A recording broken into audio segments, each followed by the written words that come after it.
Brent, how you doing?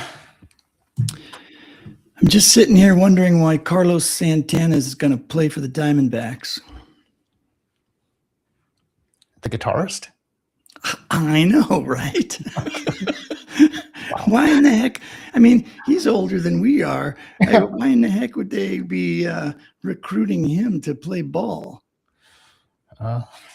Hey, I don't know. I mean, the Savannah Bananas have figured out a way to draw a pretty good crowd doing different things. So maybe that's the way the Diamondbacks are going to go.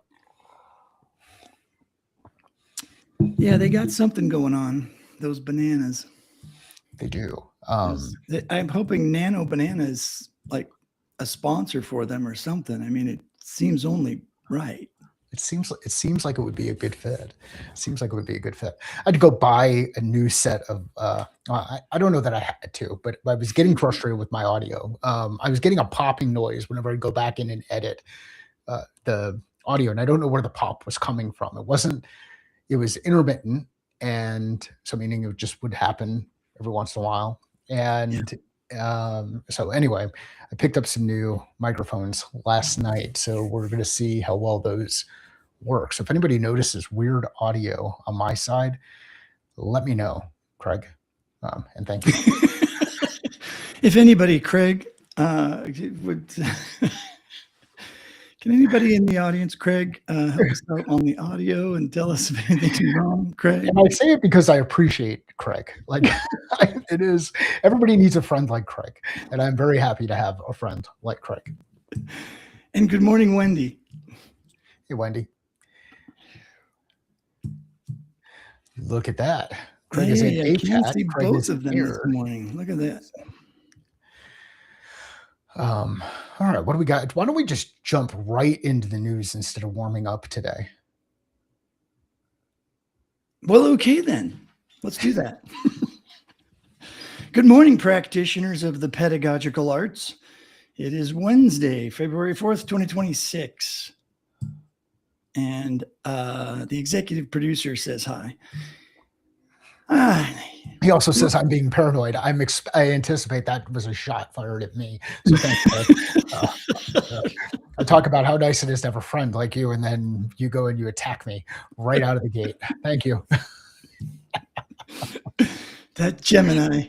I'm watching the level on this thing. So they're DJI mics, and I've had my original ones for a long freaking time. And this was one of the Jody Mayberry had pointed these out to me, let's say 4 or 5 years ago. I forget the specific time frame, but like this completely changed the way that I was able to do audio in here, because I didn't have to have a wired lav mic between like a wire going up my shirt, around a corner, over there, that would keep me. You just clip them on and you're good to go. And Brent and I actually used these at a Disrupt HR event that we did, and were shocked by how it was able to isolate for audio on both of us, with us being as close as we were to each other while in front of a group. Like the audio is really strong on these things. Anyhow, I sent a Slack to my friends yesterday about do I go with Rode? Do I go with DJI? Do I go with something else? And nobody responded. So I just went back with DJI. Go with what you know, right? And that's the thing. That's the answer.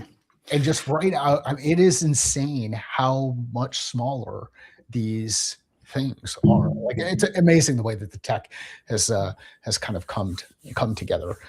So anyway, all right. Back to the news. Let me start over.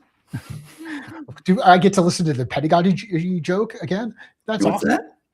I get to listen to the pedagogy joke again? Yes, you do. Good morning, practitioners of the pedagogical arts. It's Wednesday, February 4th. And the actual script is, and I'm your producer turned host. That's Gemini trying to take our jobs. Here to help you navigate the corporate jungle where the coffee is cold, but the AI agents are apparently piping hot. Let's get to the news that's making your instructional designer cry into the morning matcha. Our top story, a bombshell report released yesterday from People Managing People reveals that 78% of workers expect AI agents to be their new coworkers by the end of the year. But here's the kicker. Only 36% of those workers have actually been trained on how to use them. We are officially in AI limbo, folks.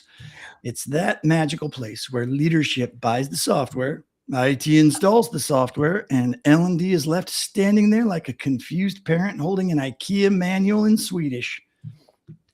What I can't wait to see is when someone comes out and they're putting out like a job description or an RFP or RFQ or any of these kind of things where they're trying to get something out into the marketplace and saying, we need help with this thing. And someone asks for 5 years of experience with Gemini.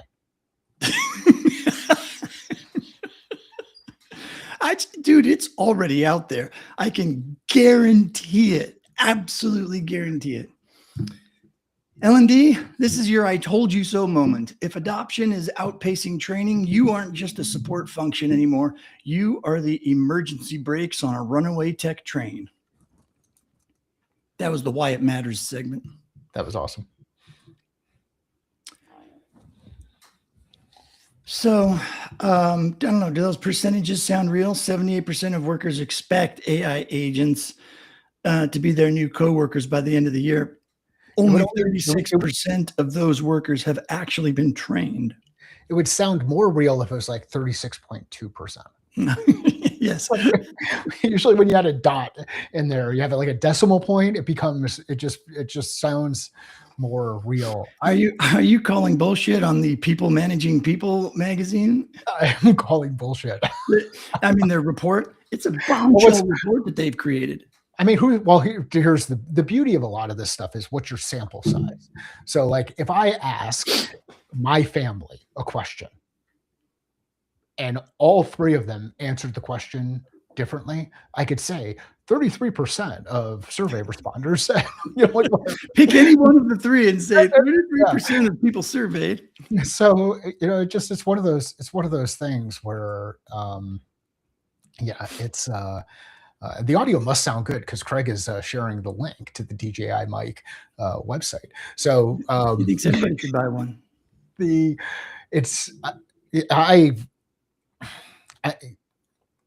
Your mileage may vary. It's past success is not indicative of future results. All of that other bullshit that's out there. Be careful about how you use numbers to reinforce a given perspective or drive your agenda forward. Know what are you trying to solve for, and then go out there and test the thing that you're going to put in place to solve for. And if it works, keep doing it. If it doesn't, stop. I feel like a broken record with this, but it aligns with the whole shout at clouds thing. Yeah, the numbers are great for marketing and propaganda. So Well, and they look good. They look good when you send an email. 36% of people are not getting this. We need to invest more in training. And in order to do it, let's get us a seat at the table. And then they're going to give those numbers to the CEO. 36% of our people aren't trained on that new AI thing that you purchased and spent millions of dollars on. It's going to cost you another $1 million to train them all because we have a really fancy new LMS we need to purchase, and we need to hire a giant new team. And then the executives say, they'll figure it out. Yeah. Well, and there's a parody account on X that does this stuff. I'm going to see what I can do to get the guy on the podcast, just because I've had a couple of these anonymous people that it's interesting. This whole burner account thing that's happening in that platform, and it's starting to actually happen inside LinkedIn too. But anyway, they were going through the whole thing about, like, I'm a COO. I made this investment. Whatever the amount of money was that they invested in some guy, and it was specifically around Microsoft. I think I shared the same thing with you. So it was basically around, I invested in this Microsoft technology. I spent $1 million to go out and do it. And then now I look back at the data in my first QBR, and I'm kind of paraphrasing here, and adding my own flavor to it. But I look at my first QBR and I found out that only 4% of my entire audience actually used the thing that I spent this money on. So the resolution is to train everybody. So we're going to train people how to use this thing that was going to help them be more productive. And oh, by the way, at a rate of $85 an hour or $125 an hour or $50 an hour, whatever the average compensation was, it's going to cost me $10 million to train my team to go use this thing that's supposed to save me all of this money. Where's my savings? And we Yeah, laugh. I think that's what I was trying to get at. It's going to cost you $10 million to properly in an instructionally sound fashion to train your entire workforce in order to gain $1 million in savings. Dude, let's do it. We'll make it up in volume. That's what they all say. All right, story number 2, tech and innovation. Hold on to your neural pathways. A massive international study just confirmed that memory loss in aging isn't just a glitch, it's a whole brain tipping point. Researchers found that once brain tissue shrinkage hits a certain level, memory decline doesn't just slide, it accelerates. And for those of you trying to fix this with the brain song frequency trend, the jury is still out. But I'm pretty sure listening to 17 minutes of binaural beats won't help you remember where you put the Zoom link for the 10 a.m. Why it matters. We have an aging workforce. If memory decline is nonlinear and accelerating, your one and done annual compliance training is essentially a campfire in a hurricane. We need learning in the flow of work more than ever to support cognitive scaffolding. I love that learning in the flow of work continues to get highlighted. And I'm sure Mosier and Conrad and who would be really happy to hear this today from your. So who are the guys that would be happy? Bob Mosier and Conrad Gottfredson. Yeah.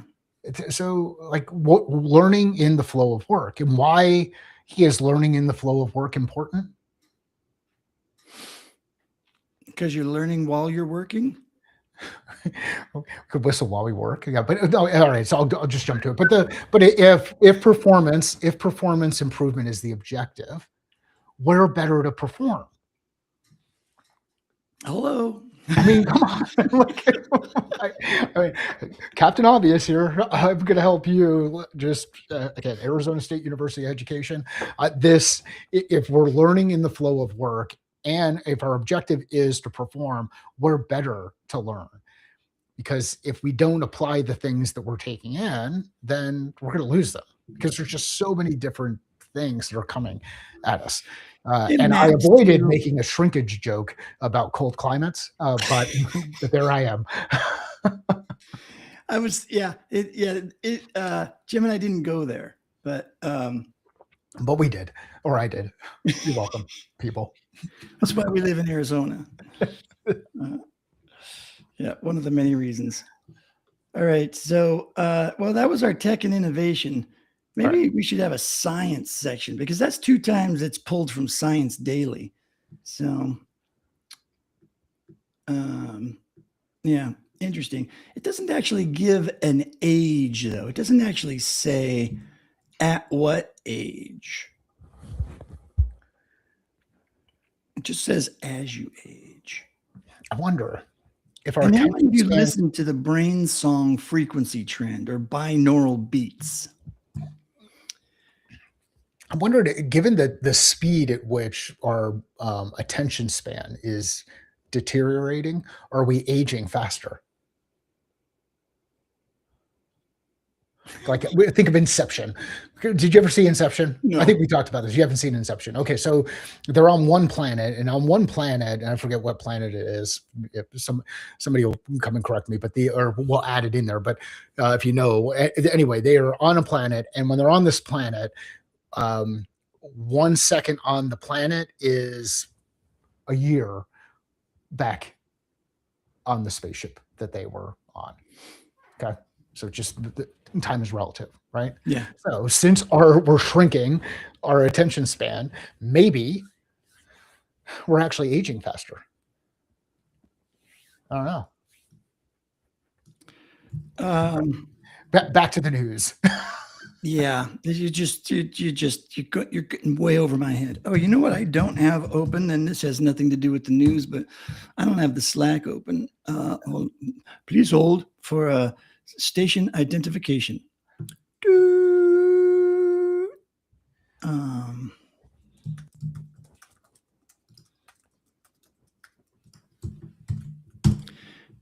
Oh,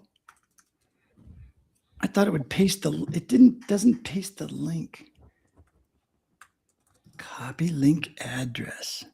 See, I've got brain shrinkage already this morning. Yep. There. Okay. You know, for those of you that are in the Slack, you get the link. If you're just watching on YouTube,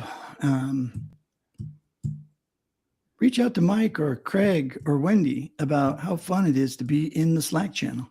Yeah, and you get the little extra banter in there. Get a little extra banter. Hey, it's time for human culture. The Blanchard 2026 Trends Report is out, and it has officially pronounced the command and control leadership style dead, gone, buried under a pile of empathy and psychological safety. Let's go. Shockingly, only 47% of employees know what's expected of them at work. 47%. That's lower than the percentage of people who actually finish a LinkedIn learning course. Leadership is now the multiplier, and human-centric skills like strategic thinking are the only things AI hasn't figured out how to fake yet. Why it matters. You can't automate a culture of trust. L&D professionals need to pivot from content curators to culture architects. If your leaders are still acting like 1980s drill sergeants, your AI tools won't have your retention rates. If you didn't like the idea of being an engineer yesterday, today you can be an architect. Yeah, didn't we just talk about this? Well, we talked about the engineers yesterday. Now we're moving into the architects. Well, you know, which would you rather be? Do you want to be the engineer or do you want to be the architect? I mean, maybe that is just a darn good question. What would you rather be? If you're going to be a learning engineer or a learning architect, which is better? I would lean toward engineer. I would Me too. lean toward engineer. And the reason I'd lean toward in the way engineer, you defined it, I would lean that way. Yeah. Yeah. So that's why I would lean there too. So I just think that ability to be able to help solve problems, simplify things, remove the unnecessary so that you can achieve the objective is pretty powerful. And you mentioned Elon Musk yesterday and that shot of that engine and him taking parts off and whatnot. Yeah. And it's interesting that apparently not all engineers function that way. Normally, engineering is about optimizing what exists. And apparently his version of being an engineer or a designer is more hardcore around eliminating the unnecessary things as opposed to optimizing them. Yeah. And I saw that on it's an old X post of an interview he did, but it resurfaced yesterday. And so it's quite the coincidence that we had just talked about that. So, well, I mean, you can over-engineer certain things, like create one of the ones that are fun. What is it? Ruth Goldberg? Yes, Bill, I believe it's Rube Goldberg or Rube Goldberg. Okay, so Rube Goldberg. Something like that. But I know it's not Ruth. It's not Ruth. Okay, baby Ruth.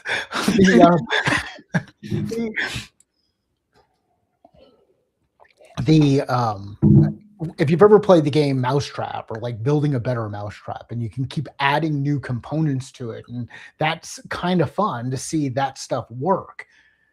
Sometimes you just need to push the button. And if you want to see a really good example of these kind of machines, just watch the beginning of Back to the Future.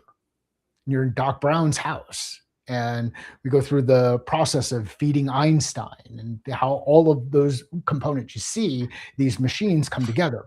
Reality is sometimes there's a simpler way to do it, but it's not as cool when you get to see it all kind of work together. Now, on the other side, sometimes it doesn't need to be cool. It just needs to work. And a lot of that is kind of this change. I think, is it, who's the CEO of NVIDIA? Jensen, is it Jensen? I'm going to be way off on names today. Anyway, CEO of NVIDIA has a video out there around, okay, what does the future software engineer look like? What does a software engineer do? And he kind of created a lot of noise out there. Whether this is a real video or some AI created one, I don't know, but I thought it was interesting. It was around software engineers not coding in the future. Like reducing the amount of coding that is being done by the software engineer, as the engineer is out there working to solve problems. And by having other things go out and do the coding, they can go in there and they can solve more interesting problems. And this is where you get into like jobs to be done. What's the job to be done of an architect versus the job to be done of an engineer versus the job to be done of a designer versus the job to be done of someone in quality control? And yep, Brent, you are correct. It is Rube Goldberg, not Ruth.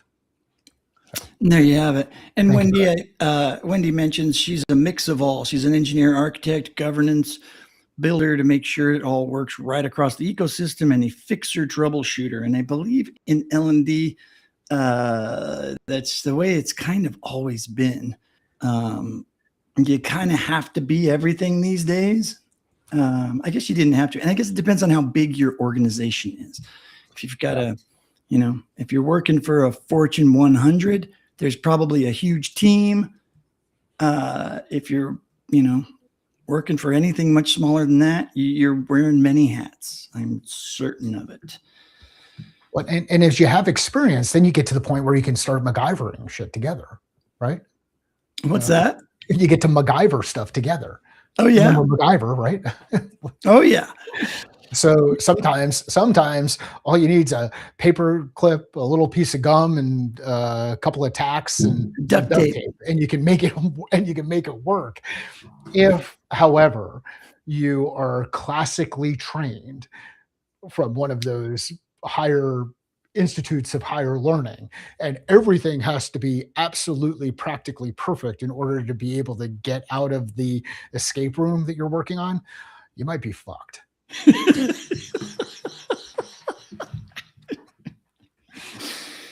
There's our clip for the day. Yeah, there you go. And I hope, Wendy, I hope you're only your husband and nobody else is listening, because it's like the kids' ears. Mike's going off again. Well, we're on to industry specific. We're just cruising along through the news today. Industry specific today, pharmaceutical, pharma. Finally, looking at the pharmaceutical sector this week at the Scope Summit in Orlando, the message is clear. Digital readiness is no longer a luxury, it's a market requirement. With capacity for biologics tightening and new obesity drugs hitting the market, pharma L&D is being asked to train with surgical precision. They are moving toward multi-batch validation and critical path analytics. In layman's terms, if you mess up the training, the valuation of the company drops faster than my interest in a 60-point power slide. 60-slide PowerPoint. What the hell did I say? 60-point power slide. We're working through. It's just, I mean, the cool thing about the power slide is it can be fun to watch, but it can be damaging, especially as you age. Why it matters. High stakes industries like pharma are the canary in the coal mine for L&D technology. If they are using AI for early de-risking of training bottlenecks, the rest of us will be doing it by 2020. The rest of us will be doing it by 2027. Holy heck. I'm experiencing the brain issues of story 3 or story 2, whichever one talked about that. Brain shrinkage. It's cold. It is cold. Yeah. I do need more coffee. Thank All you, right. Wendy. What got lost on the cutting room floor? Yeah, it might be better to have the cutting room floor because didn't we do pharma yesterday too in the industry segment? Yeah. What did we do yesterday? I mean, I could look, but I don't want to. I don't know. Yeah. Well, and one of the things we could do is we could just go into Gemini, or we can go into Ask YouTube and say, what was the pharma story, and recap the whole thing. That capability is changing how I'm thinking about content creation. And maybe we get into that a little bit of, depending on what the a lot of it depends too on how it's not just it's are people using it. I think most people aren't yet. I think it's I mean, shoot, I'll say it again. It took people forever to figure out they could rewind the video to listen again. You know, everyone's like, oh, they're only going to listen to it once. How are they going to remember? I'm like, well, they can rewind parts and listen to it over and over again. Don't you do that? And people are like, oh, yeah, I guess they could do that. And it's like, I mean, don't get me started. Let's hit the cutting room. We're going to go deep on this one. We're going to have fun. Deloitte HR Tech predictions. Personalized AI learning journeys are becoming hyper-personalized. How did that drop onto the cutting room floor? Because we've already talked about it, right? Personalized AI learning journeys are becoming hyper-personalized. Okay. Next. HIPAA Journal, February 16th, 2026, deadline for SUD patient records compliance. There's another compliance thing. Yeah. Together mentoring, 77% of L&D pros say formal mentoring is critical for 2026. That was one from yesterday. Was it? I think so. I think it's interesting. Why the machines always want to talk about compliance? Now you're on to something. You must obey.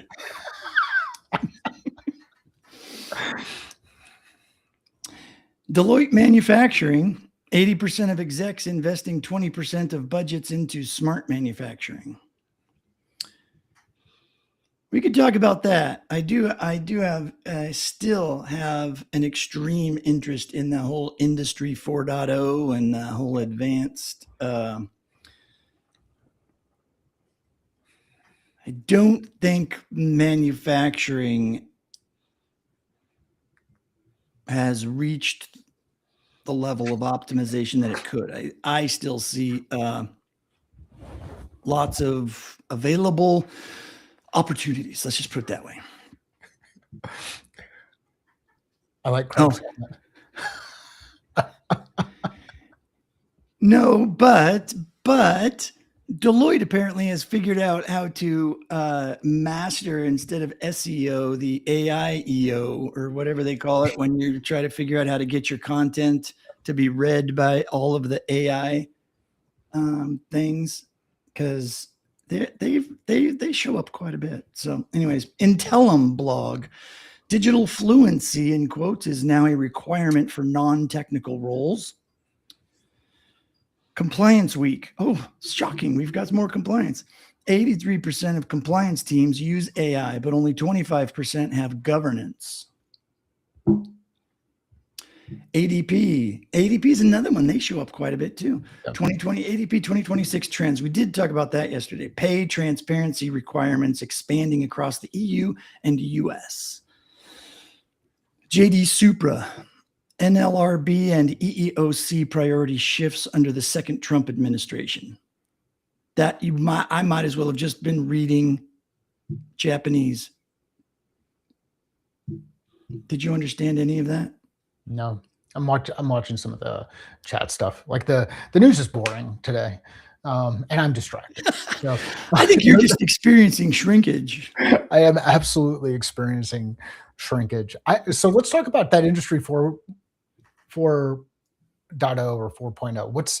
What's got you excited about it? Like what's the thing about it where you're like, hey, this is something I really want to go a little bit deeper into? What? So let's see. I think what originally got me started on it was, hey, Toddy.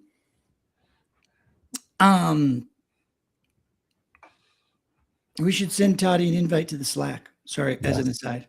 Yeah. Hey, Toddy. So a couple of things got me going there. So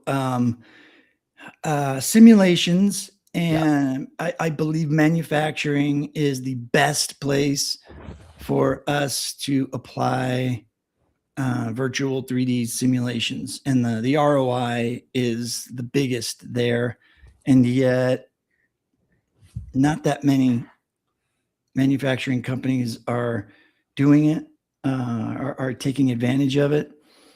So that was the first thing from a learning perspective, but then from a security perspective, I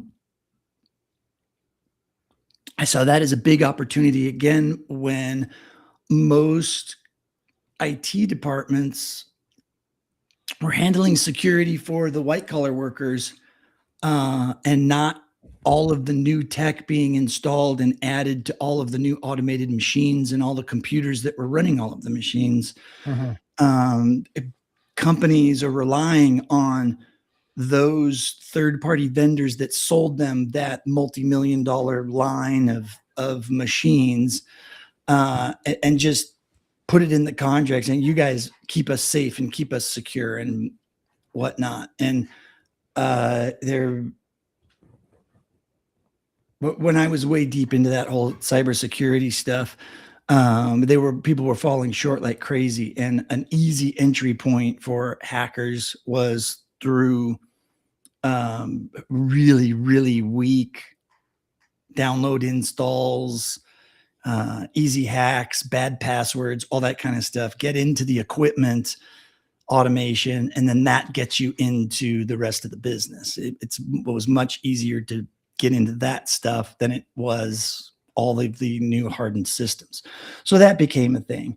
But then I realized I had just assumed that all of that I just said was bullshit. That of course manufacturing was automated, right? We've been seeing robots and people losing jobs and whatever, blah blah blah, to cars being made and all that kind of stuff. The part I missed was how many small manufacturing businesses and and by small I mean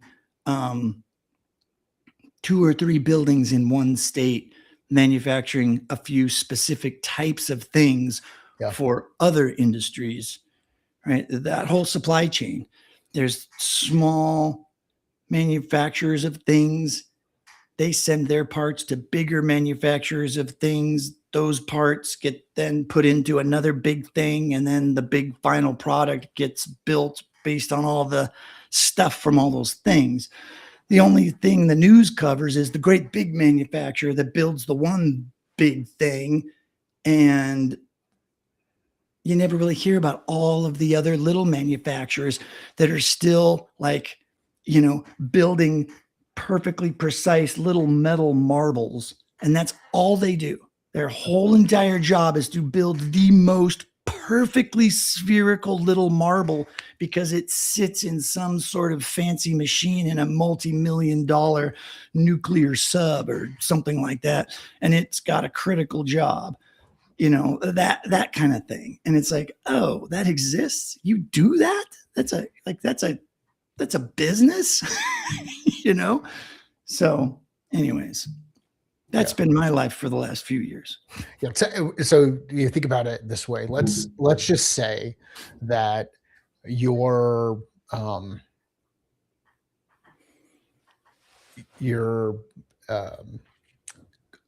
and I'm not a baker, but so go with me here as I kind of work on the kind of it's a metaphor and an analogy. But let's just say that you have this amazing baking business, and you do not live like Dr. Doolittle and have your own chickens or hens laying eggs. You're dependent on the local farmer to make sure that those eggs are available to you.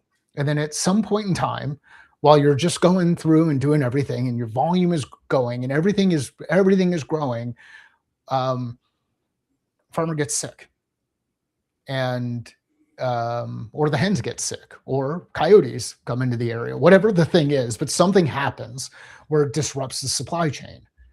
And now your large bakery is no longer has access to the resources that are necessary, or has to spend significantly more money to go get those resources. We forget about how fragile a lot of these larger systems are based on the dependencies that they have on these smaller organizations that do one thing very, very, very well, whether it's creating that ball bearing or whatever, or delivering eggs. When you start to look at these vulnerabilities inside the system and say, okay, well, what can we do to help reduce our risk? Where can we have redundancy built into the equation or to the system to be able to support us as we go through it? And it's kind of interesting when you start to think about small organizations that are really good at doing a specific thing, and at the same time the people who either started those organizations because they saw a need in the marketplace, or they were really good at something, or whatever, they just wanted to do it.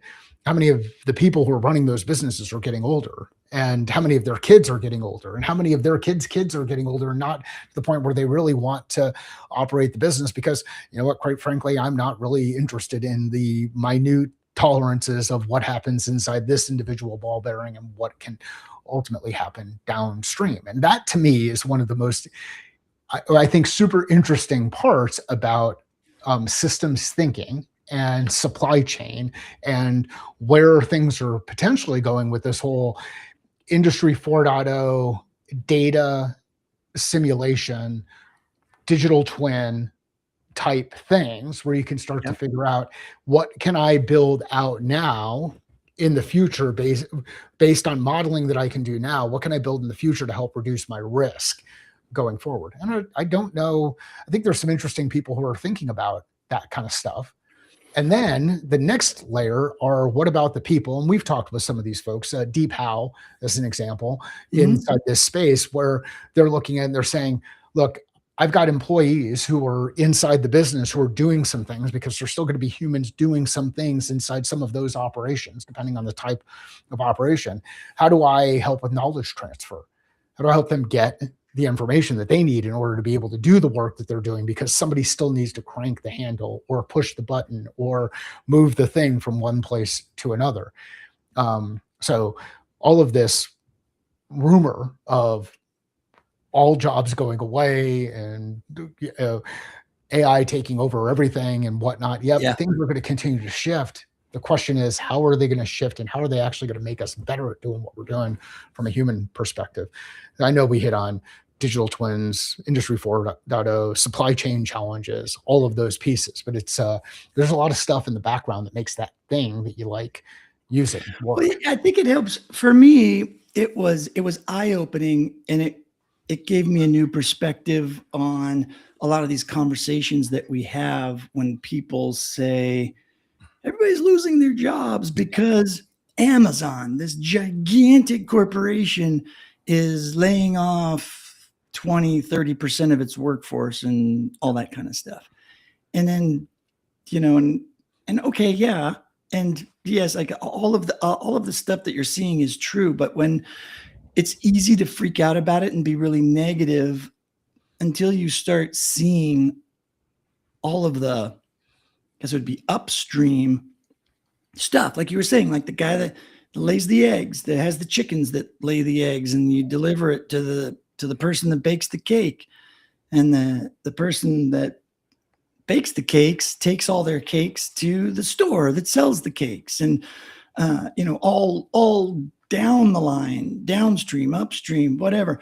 There's still so much work that needs to be done in the upstream. I think all we're hearing is the downstream, the final product. Everybody just, we get the news about the really big corporations and the crazy things that are going on, because they are kind of bellwether, I guess, into what's coming and what's happening and how the economy's going and all of that kind of stuff. But from a work to be done and a job perspective and areas that learning can still have influence, it's in those upstream companies that are still doing things manually. They haven't automated their systems. They're still using old equipment, but yet they're profitable and they're still building stuff. It's still a business, a company doing work that needs people to do that work.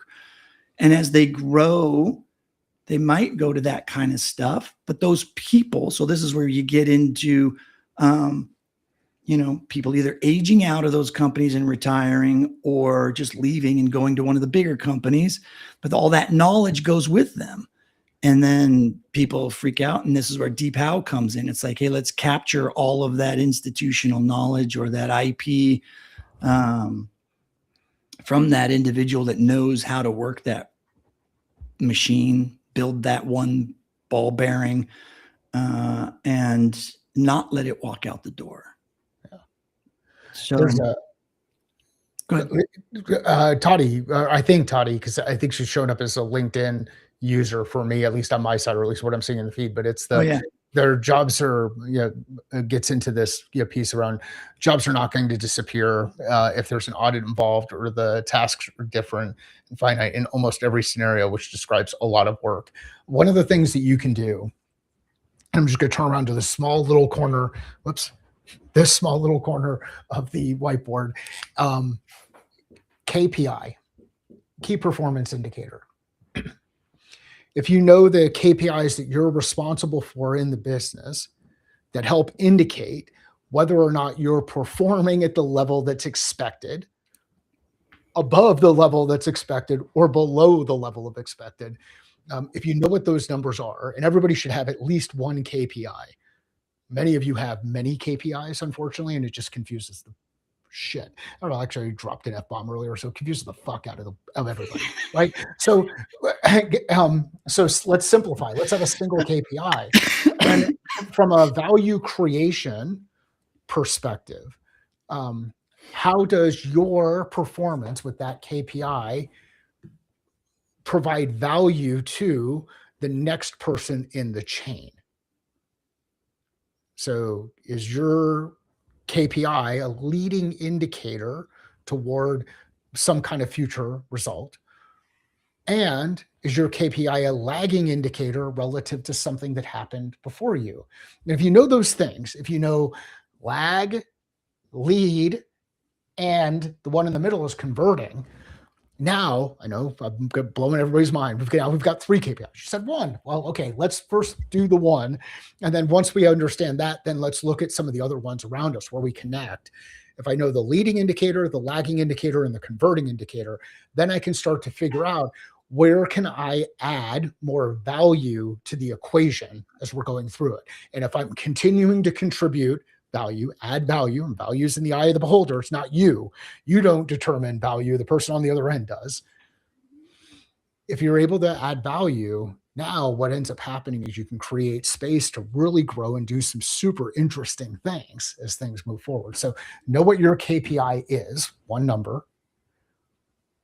Understand how it impacts leading, lagging, converting others, and then figure out how do you continue to create more value in that part of the equation. And you will be employable or go out and create an opportunity to create your own job anywhere out in the world. It's a manufacturing process for white collar work is basically the way I always have looked at KPIs, because manufacturing has been thinking about that for decades.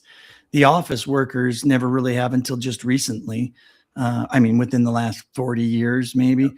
It's like, oh yeah, you should know, who's sending you work in order for you to do your work so that you can send your output to the next person that needs it, whatever it is. Right.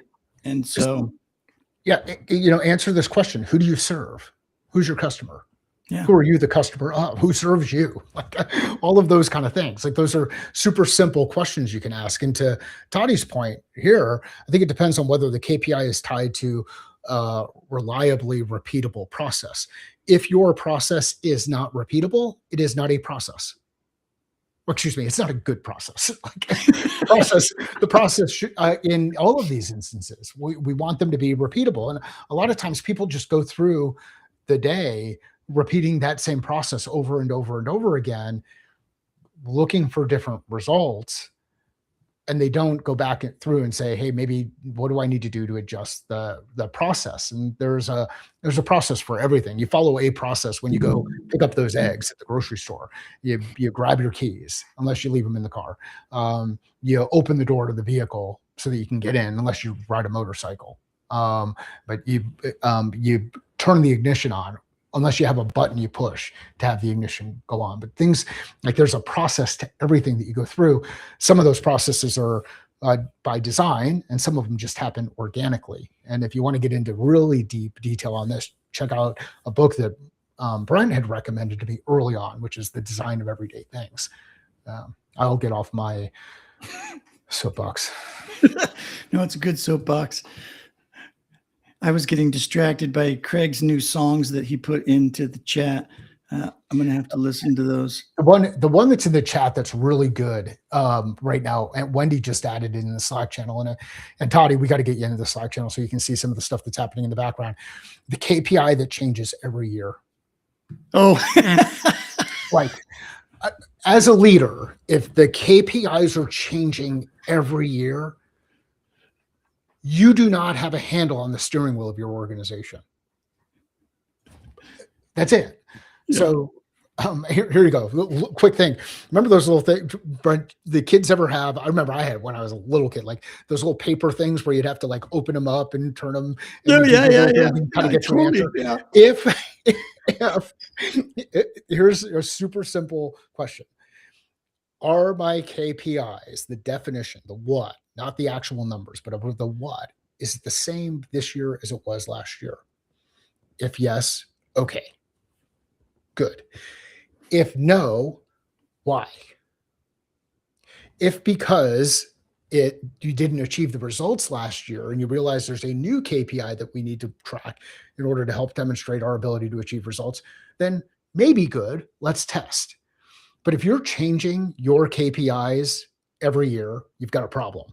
If you're changing your KPIs every quarter, you've got a really big problem. If you're changing your KPIs monthly, again, you're fucked. So if you're an organization where they're doing it, well, these are the same people that make up KPIs because they read a book or were told that they need KPIs, or they've just learned about it for the first time. They don't really know why, but they know they need them. So they ask everybody to create them. Go create your KPI. It's like, okay, what are your KPIs so that I can come up with some KPIs? Oh, I don't need KPIs, but I've been told my company needs them, and you're the company. I'm the impressive owner. I don't have to do that. If anybody in your organization suggests that you implement OKRs, objectives and key results, please ask this follow-up question. Have you read Doerr's book? Just ask that question. If you get asked to do OKRs, ask the question, have you read the book? If they have read the book, in a video today, or put it into the chat. So if they have read the book, good. Now the next question you should ask then is, what has been the success of the OKR implementation across the leadership team in this organization over the past 6 months? If they can't answer that question, they either didn't read the book, so they just lied to you, they didn't understand the book, or they didn't implement the things that were discussed in the book. And too many times it's really easy to tell people how to do their job than to do your own freaking job. But again, OKRs, if somebody asks you to do it, and it's the same thing with the KPI stuff. So anybody who's watching this who now gets a single KPI and then has some leading and lagging indicators that are and converting ones that are added because somebody saw this video with two guys shouting at clouds, I'm sorry.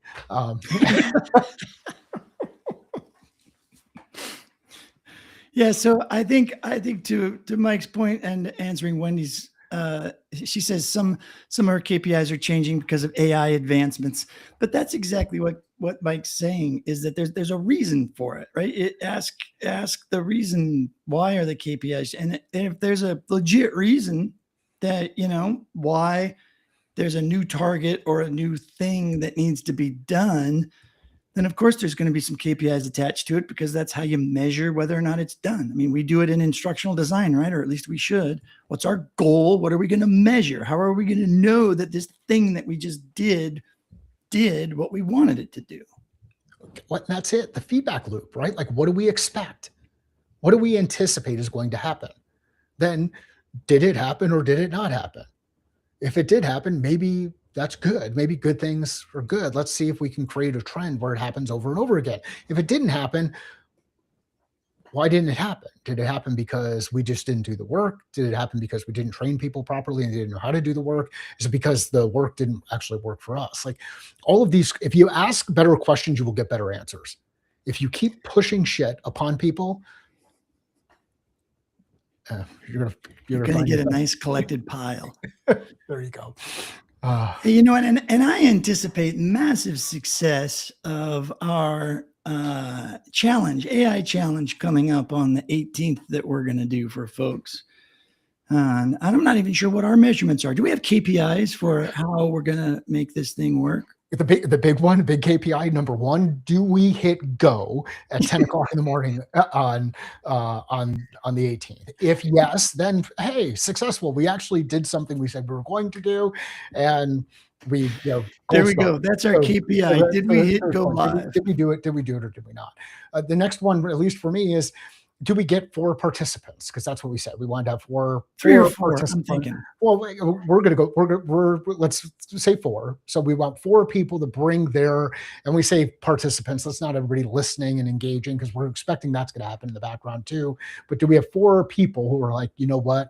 I want to do this challenge. I'm willing to put myself out there, test my tool against this thing, my tool and my skill against this challenge that we're going to present to people, and we won't share the challenge in advance because we want to see this stuff happen in real time.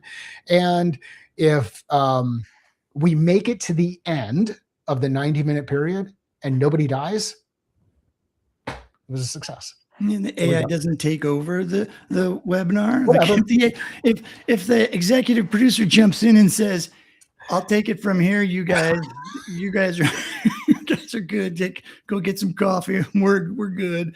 Then we'll know it's been a huge success. No, but here's the critical part. It's all about learning. And so if this is something you're interested in, but you're really concerned that you're not good enough yet, you haven't mastered it the way you want to master it. We're not looking for masters of the tool. Right. We're just looking for people who at least have used one of the platforms: Anthropic, OpenAI, ChatGPT, Gemini, Copilot from Microsoft, whatever, any of the major platforms, and you've engaged in figuring out how to make that one work. And so think about it from what we're trying to do. You've got a representative, a participant that's using each of the different tools. We're going to have a challenge. Everyone's going to work the same challenge, and viewers will get to see firsthand each one of these tools and how it works, the output it makes, and not just that, but they'll be able to see how other people are using the tools to solve problems, and their thought process of, why did they write a prompt this way? What happens? How did they respond when the AI gave back some feedback, or when the AI asked questions? All of those things. And the 4 people that are doing it they're going to share. It's not like you win a brand new, $1 million I don't know, something or other. It's not like that. We call it challenge just because you're not going to know what you need to do. So you are going to be challenged to build something. Success or failure is a success because everyone's going to be learning from all the things that happen. So for anybody that's kind of freaked out about this kind of stuff, but you really want to try, don't sweat it. It's not that big of a deal. There. Now we should get a flood of people going, I want to play. Well, that's it. Play, like test, like do it. You can't reflect on what you're going to do. But it would be cool. I don't think it's going to be that big of a deal if we get a couple people using the same platform, but I really would like to have 4 users of different platforms. So if we could get one person chat GPTing, one person co-piloting, another person Geminiing, and another person using Anthropic Perplexity, I guess would be the 4th one. And I don't know if there's others, but I think those are the big 4. I think at this point there's a big 4. So if you're interested in doing this and you're available from 10 o'clock Eastern until 11:30 Eastern on the 18th of February, I think the kids say it this way, hit my line, HML. Have you heard that one? No. Yeah, well, maybe I'm with the wrong kids. So the hit Brent and I up, and we'll get you slotted in. If we run out of room for the first 4, our plan is to do this in the future. But like everything else, it's a test. I mean, if we do this test and it doesn't work out, then maybe we won't do it in the future. And the last thing you want is either Mike or myself sitting in on one of the platforms and doing it. Come on. No. You don't need us playing along. This is an opportunity for you to get out there and to learn. This is a professional development moment. Tell your boss, I need an hour to hang out and to maximize my potential as an employee of yours. So should we live stream tomorrow? I don't know. Do I get CEUs for this whole thing? Do what? Do I get CEUs or CPEs or any of those? Ooh, yeah, Let's do it again tomorrow. Let's do it again tomorrow. We could send them a really pretty certificate of completion. That's cool. We'll get a certificate of completion. That's awesome. Is it going to be SCORM or AICC compliant? We will tag it. Yeah. It is a hackathon, Toddy. That's exactly what it is. That's exactly what it is. Awesome. We'll see you tomorrow. Same bad time, same bad channel. Indeed. Where can people find their catalyst, Mike? You can find your catalyst at findmycatalyst.com. And that's the brief for today. Now go out there and try not to let an AI agent steal your lunch. This is it.